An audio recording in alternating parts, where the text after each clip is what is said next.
Welcome to my channel.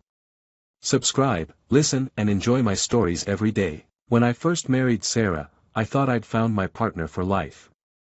She had that spark, an ambition that matched my own, a laugh that filled the room, and this uncanny way of making me feel like the only person in the world. We had big dreams, and we made them happen, one by one, a house with a garden, jobs that paid well, vacations on beaches with golden sand. It wasn't a perfect life, but it was the life we'd chosen, and it felt solid. But that feeling didn't last. It started with little things. Odd comments about work, new names she'd drop in casual conversation that didn't come up again. She'd laugh off her late nights or shrug at texts she refused to answer around me, and I'd let it go. It was work, I told myself. She's just caught up in her projects, maybe she's stressed. But my gut told me something was wrong, and it wasn't something I could brush away as easily as she did. 3 days ago, that quiet suspicion turned into hard evidence. I was cleaning out the garage, sorting through old boxes, when I found it, an envelope she must have dropped there by accident. I wasn't looking for trouble, just clearing space, but when I noticed her name scrawled in unfamiliar handwriting, I stopped. Inside were tickets to an art show in a city she'd never mentioned visiting, dated from a weekend she'd supposedly spent with her sister. I felt a chill then, that sinking sensation you get when everything you know starts to feel like a lie. I wasn't ready to confront her.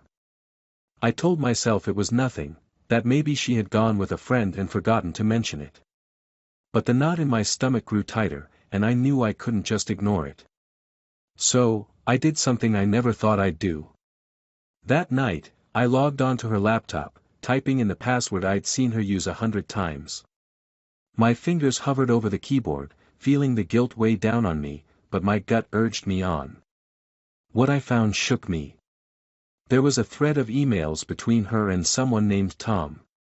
They were innocent enough at first, discussions about work, meetings at industry events.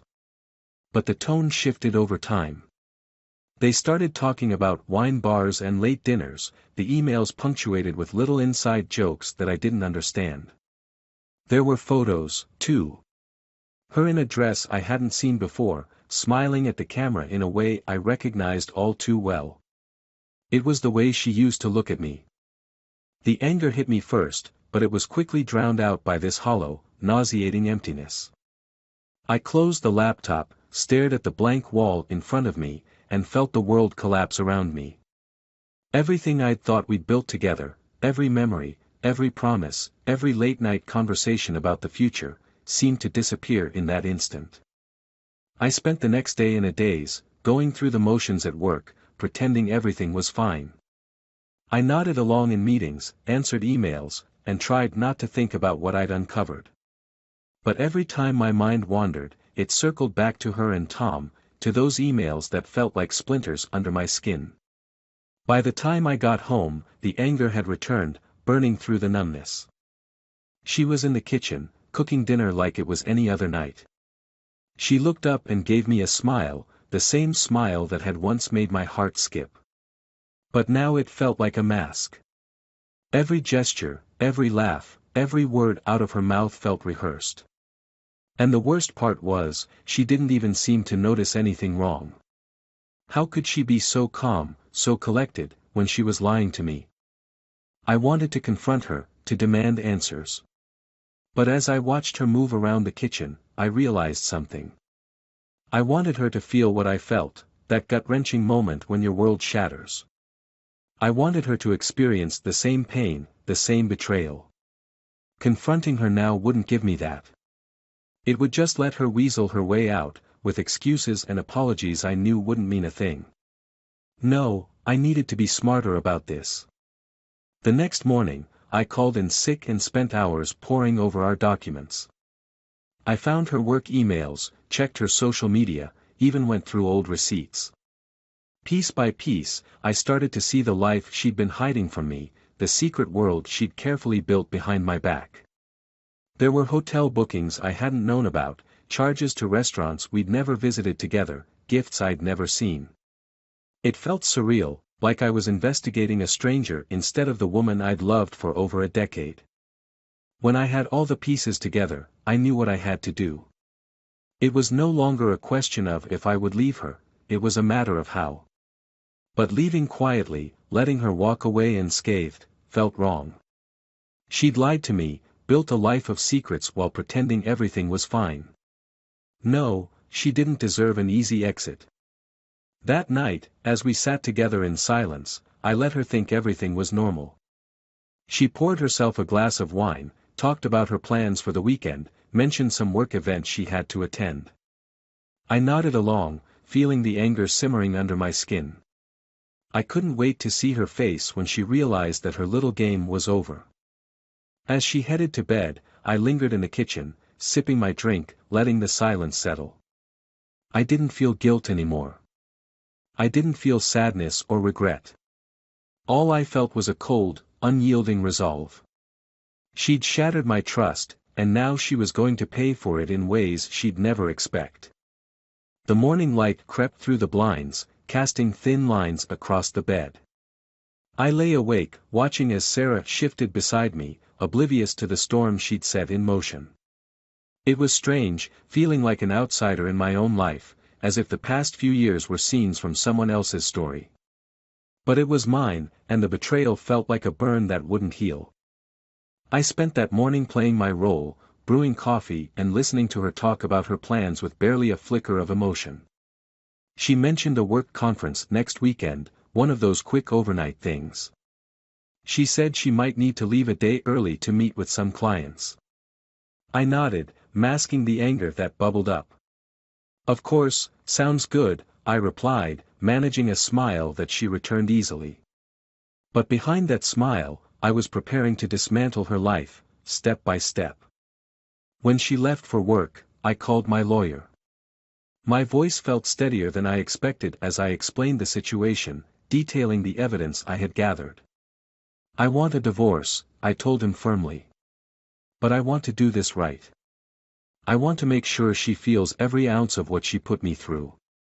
He didn't say much, just listened, his silence reassuring. He knew what I wanted, and he'd seen it before. By the end of the call, we had a plan. The next few days passed in an odd haze. I continued playing my part, letting her believe everything was fine. She laughed with me over dinners, shared stories about her day, and slipped into bed beside me like we were the same old couple. I wondered how she did it, how she lived with herself, knowing what she was hiding. Part of me wanted to ask, to corner her and demand an explanation. But another part, the angrier, stronger part, kept me grounded. I knew that rushing would only give her an escape route, an opportunity to justify or twist things in her favor. On Friday, she packed a small suitcase and kissed me on the cheek. "I'll be back Sunday evening," she said, smiling. I watched her go, barely able to contain my disgust. As soon as the door shut behind her, I got to work. The first step was contacting her employer. I'd gathered enough evidence to show that many of her so-called work trips were not work-related at all. There were hotel receipts from cities she'd never mentioned visiting, restaurant charges for places that her expense reports conveniently overlooked. By early afternoon, I was on a call with her HR department. I explained my concerns, forwarding copies of the documents I'd found. It wasn't my proudest moment, but it was necessary. If she was using company resources to fund her affair, they had a right to know. And I knew it would shake the foundation of her professional life, the life she'd put on a pedestal all these years.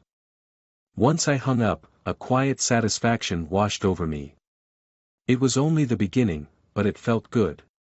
I wanted her to feel the ground shift beneath her feet, the same way I had when I found out about her betrayal. I wanted her to lose the security she'd taken for granted. I spent the rest of the day preparing for her return. I went through our finances, shifting accounts and rerouting funds. I canceled the joint credit card and moved our savings into an account in my name. The house was mine before we were married, so I started the process to ensure she couldn't claim any part of it. By the time the sun dipped below the horizon, I had dismantled every piece of our shared life. On Sunday, she walked in like nothing had happened, carrying the same suitcase, her smile just as bright. "Hey, how was your weekend?" she asked casually, setting her bag down by the door. I forced a smile. "Productive," I said, keeping my tone neutral. That evening, as we sat across from each other at dinner, I watched her carefully, studying her every move. She was relaxed, laughing about some mishap at her conference, while I nodded, feeling my anger pulse beneath the surface. How could she sit there, so at ease, while lying straight to my face? Finally, as she went on about some anecdote from her trip, I couldn't hold back any longer. "Sarah," I said, interrupting her mid-sentence. She looked up, surprised. "Have you ever felt like you've been betrayed by someone you trusted?" The question caught her off guard, and for a second, a flicker of something, fear, crossed her face. She laughed it off quickly. "No, why do you ask?" I shrugged, looking down at my plate. "Just something I was thinking about," I said quietly. "You know, how sometimes you think you know someone, but then you find out they're not who you thought they were." She shifted in her seat, clearly uncomfortable. "Is this about something at work?" she asked, trying to redirect the conversation. I looked up and met her gaze, letting the silence hang between us, heavy and charged. For a brief moment, I saw her mask slip, a crack in her carefully constructed facade. She looked away, fidgeting with her napkin, and I knew she was hiding something, even if she wouldn't admit it. I let the silence stretch, watching her squirm under my gaze. Part of me wanted her to confess, to finally break down and tell me everything.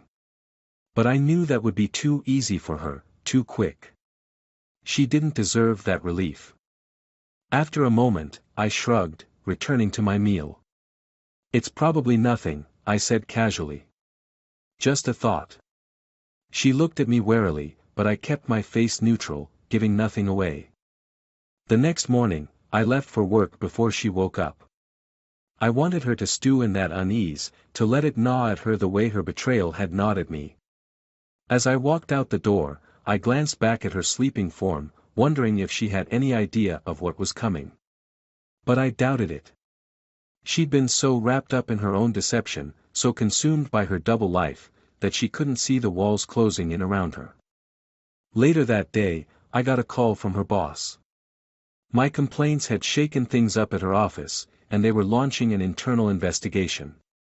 "Thank you for bringing this to our attention," he said, his tone professional but cold. "We'll handle it from here." I hung up, feeling a weight lift from my shoulders. She would soon feel the consequences of her actions, see the trust she'd shattered reflected back at her. I wondered how long it would take for her to realize that her perfectly crafted world was falling apart. When I got home that night, she was sitting at the kitchen table, her face pale and drawn. "My boss called today," she said quietly, looking up at me with wide, anxious eyes. "They're investigating some of my expenses. They said someone reported me." I shrugged, feigning surprise. "Really? That's strange. Do you think it's a misunderstanding?" She looked at me, searching for some hint of support, some reassurance. But I offered none. I wanted her to feel the fear, the helplessness. I wanted her to realize that there was no easy way out, that every lie she'd told was catching up to her. That night, she was quiet, her usual confidence replaced with a nervous energy. She fidgeted, glanced at her phone constantly, and seemed lost in her thoughts. I watched her silently, knowing this was only the beginning. When Sarah finally broke her silence the next morning, her voice was hesitant, laced with a nervousness that was almost unfamiliar. "Do you have any idea who might have reported me?" she asked, her words carefully measured. I looked up from my coffee, letting the question hang in the air. "Why would you think I'd know that?" I replied, keeping my tone even. She searched my face, but I gave her nothing. I could almost see the gears turning in her mind, grasping for an explanation, trying to connect the dots without any clues.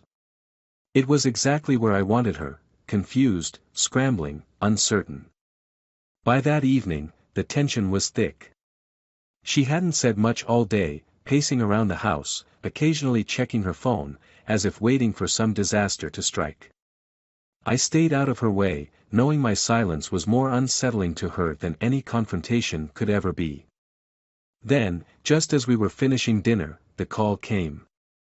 Her phone vibrated, the name, Tom, flashing across the screen for just a second before she silenced it and set her phone face down.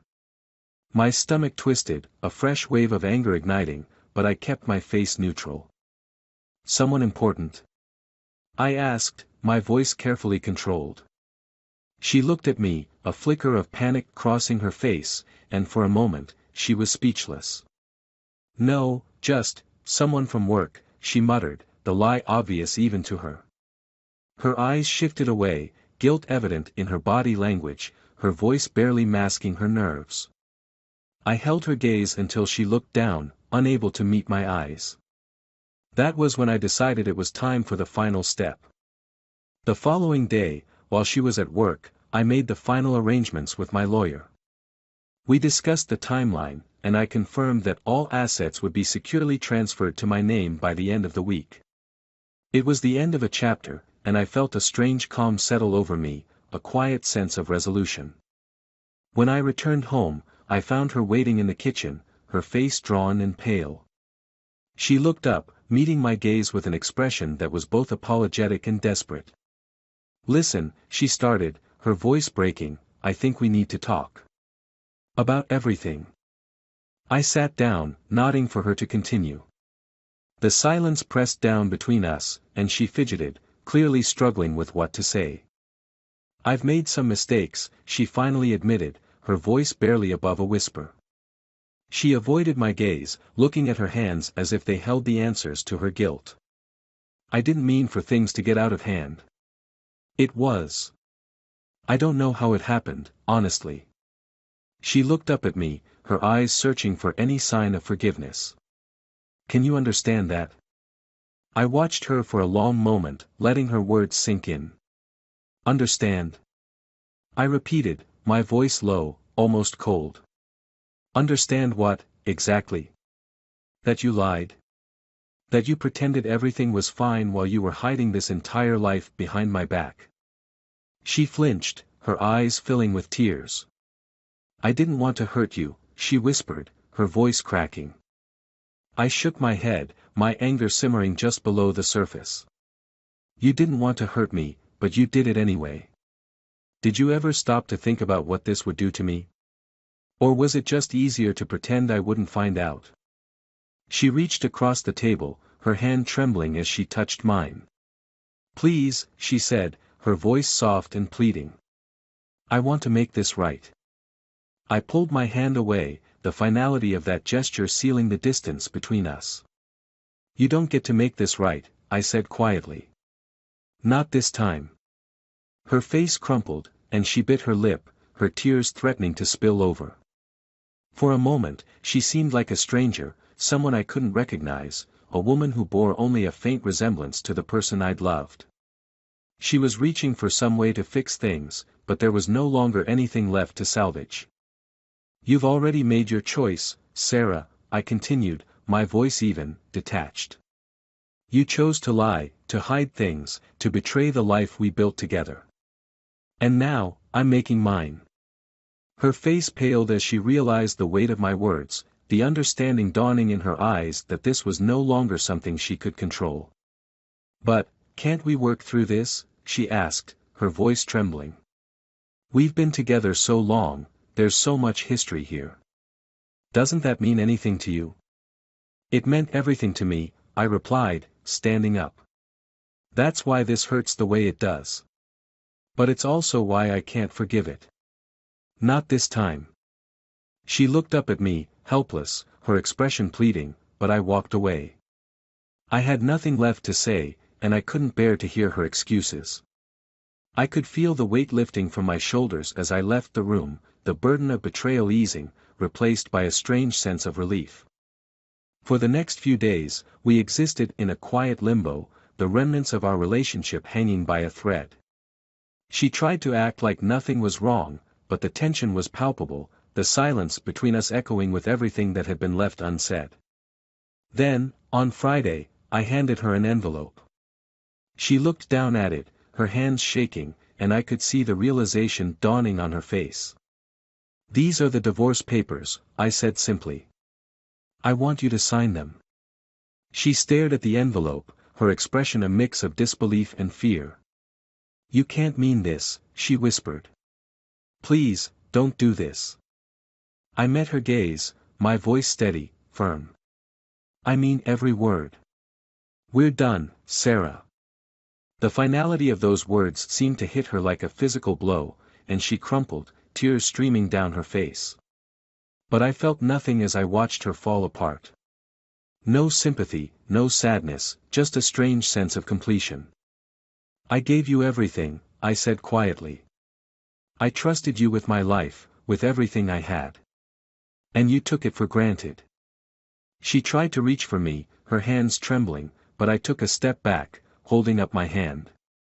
"Don't," I said, my voice firm. "Don't make this harder than it already is." Her face fell, and I could see the despair in her eyes, the hopelessness as she realized there was no way back. She picked up the pen with a shaking hand, her tears falling onto the paper as she signed her name. When she was done, she looked up at me, her face streaked with tears, her expression one of utter defeat. "I'm sorry," she whispered, barely able to meet my eyes. "I'm so sorry." I nodded, feeling a strange calm settle over me. "I know," I replied simply. "But sometimes, sorry isn't enough." I took the papers and turned to leave, pausing only for a moment at the door. I could hear her sobbing softly behind me, the sound fading as I walked away. There was no triumph in my heart, no sense of victory, only the quiet satisfaction of finally letting go. As I stepped out of the house, I took a deep breath, feeling the weight of years of betrayal and deception lift from my shoulders. It was over. Chapter 4. A week passed since Sarah signed the papers. I expected to feel liberated, relieved even. But each night I lay in bed, the silence pressing down on me. The house felt colder, empty, the echoes of laughter and life replaced with a stark stillness. It was unsettling how quickly everything had changed. Memories surfaced in fragments, a laugh here, a shared glance there, the warmth of her hand in mine. Now, all that was left was a gaping hole that I couldn't ignore. I buried myself in work, hoping that the days would start to blend and blur, that the ache would lessen. But when I came home each night, I was greeted by the same silence, the same emptiness. I hadn't expected to miss her, but here I was, longing for a time before everything fell apart. I kept telling myself that this was just an adjustment, that it would get easier. I just needed time. One evening, I was cleaning out a drawer in the study when I found an old photo of us. We were laughing, our arms around each other, eyes bright with a happiness that seemed foreign now. I stared at it for a long time, wondering where it had gone so wrong. The sadness hit me in waves, stronger than I was prepared for, a sadness I hadn't let myself feel since that day I discovered her betrayal. My phone buzzed on the desk, pulling me back to the present. I glanced at the screen, surprised to see her name flash across it. My pulse quickened, my thumb hovering over the answer button. Part of me wanted to ignore it, to let the call slide into silence. But another part of me, a part one didn't want to acknowledge, wanted to hear her voice, to know if she felt this emptiness too. I answered. "Hello." There was a pause, a hesitation on the other end. When she spoke, her voice was soft, broken. "Hi, it's me. I know I shouldn't be calling." "What is it, Sarah?" I asked, keeping my tone as neutral as I could. She took a shaky breath. I wanted to see if we could talk." "Please." I hesitated. My instinct was to shut her down, to remind her that we were done, that I wanted nothing to do with her. But something in her voice, an edge of desperation, stopped me. "Fine," I said quietly. "Where?" She named a small park on the edge of town, a place we'd gone to once on an autumn day long ago. It was strange she'd chosen that place, and as I drove there, my chest tightened. The leaves were just starting to turn, and the air held a chill, the first hints of winter creeping in. I pulled up and saw her sitting on a bench, arms wrapped around herself, staring at the ground. When I sat down beside her, she looked up, her face pale and drawn, eyes rimmed with dark circles. It startled me how much she'd changed in just a few weeks. "You look tired," I said, surprised at the sympathy in my voice. She gave a small, sad smile. "I haven't been sleeping much." I waited, letting the silence hang between us, waiting for her to speak. "I just wanted to tell you how sorry I am," she said, her voice barely above a whisper. "I know that's not enough, and I know it won't fix anything.